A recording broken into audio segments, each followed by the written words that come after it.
From an ultra smartphone to an ultra tablet to now an ultra laptop, it seems like it was inevitable for Samsung to eventually give the ultra treatment to their Galaxy Book lineup. And here we are with the Galaxy Book 3 Ultra being the first laptop from Samsung donning the Ultra name. Will this push the Galaxy Book line forward by making the Galaxy Book 3 Ultra more desirable, or will it just be Ultra by name? Hi, Ben from Sam Mobile. If you enjoy new and exclusive videos like this, then be sure to like, subscribe, and turn on notifications so you don't miss any new videos on YouTube with Sam Mobile TV. Here's our full experience review of the Galaxy Book 3 Ultra. The design and build of the Book 3 Ultra follows what feels very familiar in terms of visuals and feel of a laptop this size. It's not a bad thing at all, as it does indeed feel premium thanks to the use of mostly a metal construction for the casing and chassis. It's a 16-inch form factor laptop, and thanks to the tapered wedge design, it's fairly slim and compact. For this reason, when closed, the Galaxy Book 3 Ultra is roughly said to be around 16.5mm thick and weighs around 1.79 kilograms, which, all things considered, is really good for a large 16-inch laptop, making this fairly manageable when moving it around. The Book 3 Ultra comes in only the one color, which Samsung are calling graphite. This usually would have been a concern with things like fingerprints, but it actually handles a lot better than expected. There is a slight give in the chassis of the laptop right above where the keyboard is, but this is very minor as the rest of the laptop is solid and rigid with no screen flex, a smooth and strong hinge as well. The design may be understated, but I say the calm undertone and stealthy nature of the Book 3 Ultra leads it to having the ability to be used in more places with less attention. The ports arrangement on the Galaxy Book 3 Ultra is another strong part of the laptop, but we do have some reservations on a few. On the right hand side, you do have a micro SD card slot, a full-size USB-A with 3.2 speeds, and a 3.5mm headphone mic port combo. On the left side, there are two Thunderbolt 4 ports in the shape of USB-C and a full-size HDMI 2.0 output. For what is meant to be a content creation focused laptop first, the use of a micro SD card slot in a laptop of this size is a missed opportunity, as Samsung should have opted for a full-size SD card with UHS 2 speeds, considering most digital cameras used for video and photo production use full-size SD cards. Although we've yet to touch on the specs and hardware options of the Book 3 Ultra, which will come later, the use of HDMI 2.0 also leaves us wondering why HDMI 2.1 was not used, which would have really helped the Book 3 Ultra feel more future compatible with the ability to output 4K 120Hz and 8K 60Hz on supported displays, especially when the laptop is using NVIDIA RTX 40 series GPU, which do support HDMI 2.1. Deal breaker? Definitely not, but considering this is an ultra laptop with the latest generation internal specs, it would have been great to see the correct ports matched to it. One thing that is a great convenience is the charging solution, as the Book 3 Ultra charges over either of the two Thunderbolt 4 ports with the USB-C included with the 100-watt power delivery charger. Yes, this is still one of few Galaxy devices to come with a charger in the box, so appreciate that for whatever it is. The display is one area that Samsung have really put a lot of effort into making it a top tier experience and ensuring the Ultra name is justified. The Galaxy Book 3 Ultra is using a large 16-inch dynamic AMOLED 2X display, backed with a 3K resolution, specifically at 2880 by 1800, and a fast and smooth 120Hz refresh rate, which can dynamically refresh between 60 or 120Hz. And also, for the first time, this is using a 16:10 aspect ratio, allowing you to see 11% more information. Peak brightness for HDR is set to 500 nits with VESA certified display HDR 500 on board. This is Samsung scaling up what we've come to know and expect from their class-leading smartphone display tech into a large form factor laptop, minus the obvious 1500 plus nits of brightness. Now, one nice touch, pun intended, that would have been nice would have of course been touch import and support, but considering the Galaxy Book 3 Pro 360 supports both pen and touch import, I think Samsung's choice not to include it here makes sense from a segmentation point of view.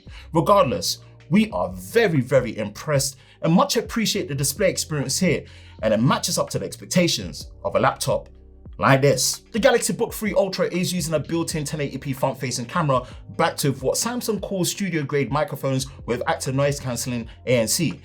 Here, have a listen and let us know what you think. This is the front-facing webcam 1080p video quality at 30 frames a second with the microphone. Let me know what you think of the audio quality of the mics as well as the image quality of the webcam. The overall audio from said AKG tuned sound and also Dolby Atmos supported speakers did leave much to be desired, as they lack any bass or fullness across the whole sound experience, whether listening to music, videos, or when editing.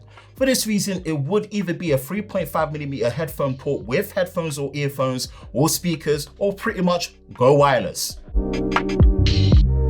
The keyboard and trackpad experience is a combination area of the Book 3 Ultra's user experience that does leave mixed thoughts. Yes, on one hand, it does make sense for a large productivity laptop like this to have a full-size keyboard with a number pad and a large trackpad, making use of the large footprint that comes with a laptop of this size. Hot take, and potentially unpopular opinion, a keyboard layout without a number pad would have been a better choice to either have a more centered keyboard position with larger keys aiding for a faster, natural, and more accurate typing experience, and also more space for better speakers. This can mostly be forgiven as the keyboard is backlit with good brightness and does have a nice feel when typing with good travel, and you do have a built-in fingerprint scanner on the top right hand corner with support for Windows Hello for fast and secure unlocking without the need of typing in a password. The biggest drawback, sadly, is the trackpad. The size is great, but yet again, Samsung have chosen to use an off-center position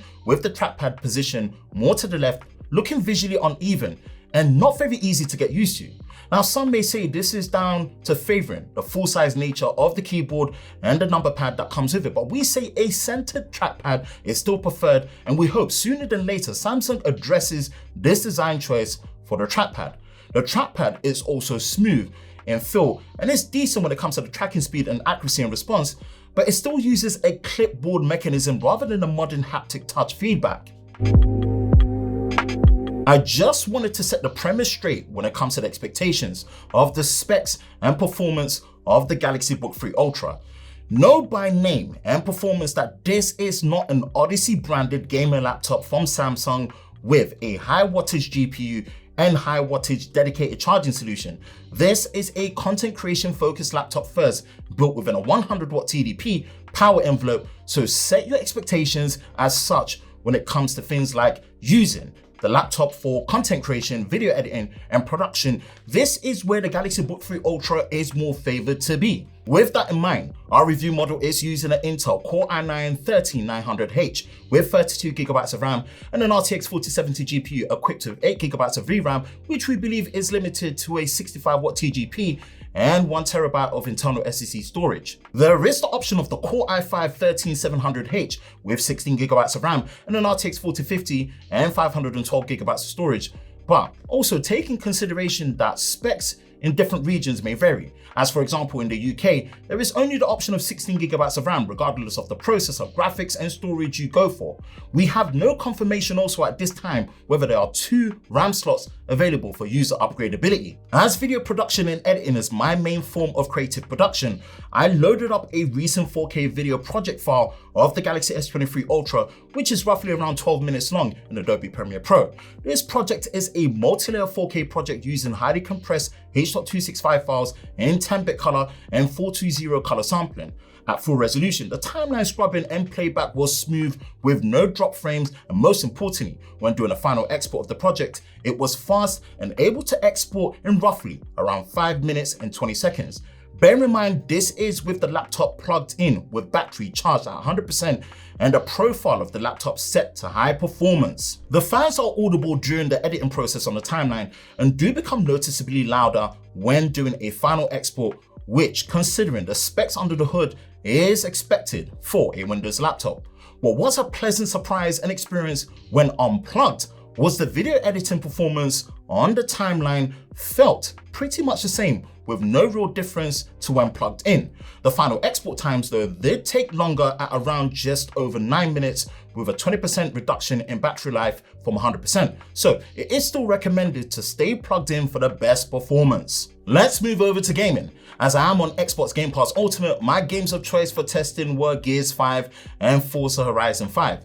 Both Gears 5 and Forza Horizon 5 have built-in benchmarking tools, which was used for better consistency. Now, due to the 16:10 aspect ratio nature of the display, both titles were set to resolutions of 1920x1200 using a high preset for both games. Plugged in with the battery at 100%, Gears 5 averaged 78 frames a second. Forza Horizon 5, on the other hand, averaged 114 frames a second. Within these boundaries, it's safe to say that the Galaxy Book 3 Ultra is capable of dedicated gaming. If gaming at native 3K resolution is what you had in mind with the Galaxy Book 3 Ultra, then potentially games with less intense requirements on graphics, like Ori, would be the best chance you would have at gaming at native resolution. Again, I highly recommend staying plugged in with the battery at a high amount of charge, as when testing Gears 5 unplugged, for example, the average FPS dropped below 60 FPS at specifically 56 FPS.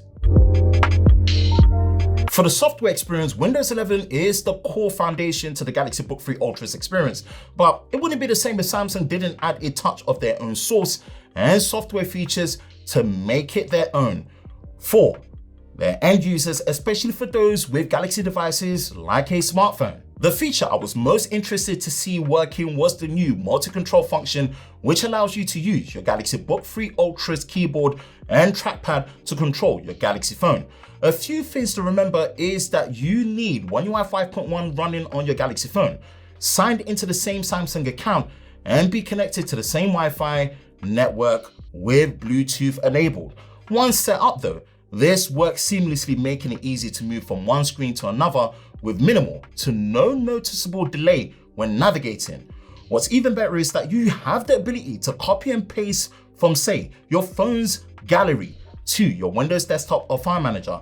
This level of integration and how well it works so far gives confidence that Samsung is really on a mission to provide a strong, connected experience for the end user between all their relevant devices. The Galaxy Book 3 Ultra is using a 76 watt-hour battery, which, as stated before, charges over USB-C with the included 100 watt power delivery adapter.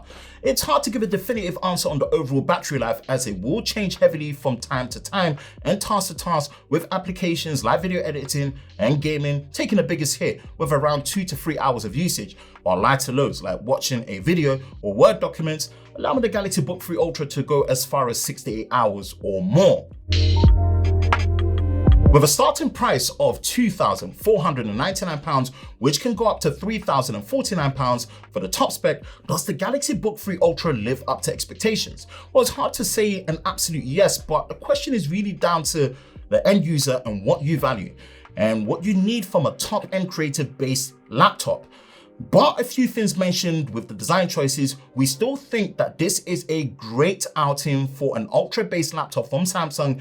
And if you value having the latest connected experience with your Galaxy devices, then this is a good option. What's your thoughts on the Galaxy Book 3 Ultra? Let us know in the comment section below. For the latest news in the world of Samsung Daily, be sure to visit us at sammobile.com. And for the latest videos on YouTube with Sam Mobile TV, be sure to subscribe and turn on notifications, and we will see you next time.